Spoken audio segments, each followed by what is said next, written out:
আসসালামু আলাইকুম। আজকে একটা বিষয় নিয়ে কথা বলতে চাচ্ছি, এটা সবাই জানে। সেটা হচ্ছে যে টাকা এমন এক জিনিস যার পিছনে সবাই দৌড়ায়, ছোট বড়, গরিব বড়লোক, যার যত বেশি আছে তার তত বেশি লাগবে। জীবনের তাগিদে প্রত্যেকটা নিয়ত শুধু টাকার পেছনেই দৌড়ায়। সমাজে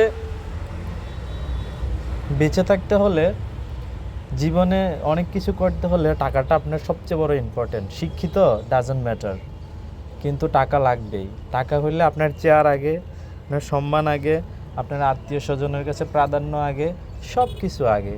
সেই টাকার পিছনে ছুটে বেড়ায় একদম মৃত্যু অবধি।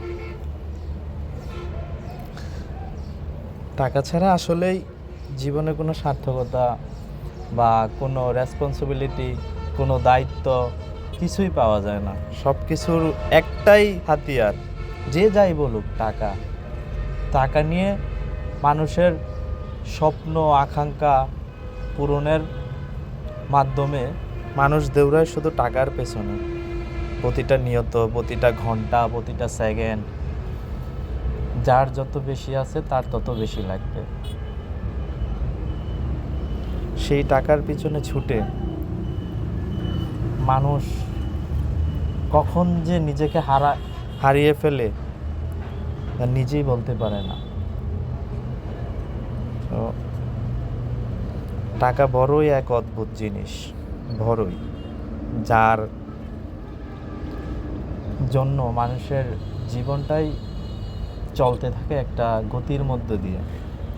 বুঝতেই পারে না যে টাকাটা আসলে কখন যে তার জীবনটাই শেষ করে দিচ্ছে।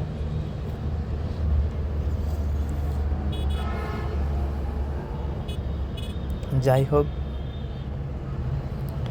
বিষয়টা বললাম কারণ প্রতিনিয়ত প্রত্যেকটা মানুষ দেখি শুধু একটাই জিনিস, জীবনের তাগিদে ঘুরতেছে শুধু টাকার পেছনে। টাকা বড়ই অদ্ভুত জিনিস, যা কখনো মানুষ এটার চাহিদা কখনো পূরণ করতে পারবে না। সেজন্যই আজকের ভিডিওটা করা। সবাই ভালো থাকবেন, সুস্থ থাকবেন। জীবনের রঙ্গমঞ্চটাকে উপভোগ করার সময় মানুষ টাকার পিছনে যে দৌড়ায়, সেটা রঙ্গমঞ্চটা শেষ হয়ে যায়, তখন আর বুঝতে পারে না। তো যাই হোক, আজকে একটা মনে পড়লো একটা দৃশ্য দেখে, তাই বললাম। সুস্থ থাকবেন রমজান মাসে। আল্লাহ প্রত্যেকের জীবনে সফলতা বয়ে আনুক, সকলকে সুখে রাখুক। আল্লাহ পাক আমাদেরকে হেদায়েত করুক, সৎভাবে চলার তৌফিক দান করুক। আল্লাহ হাফেজ।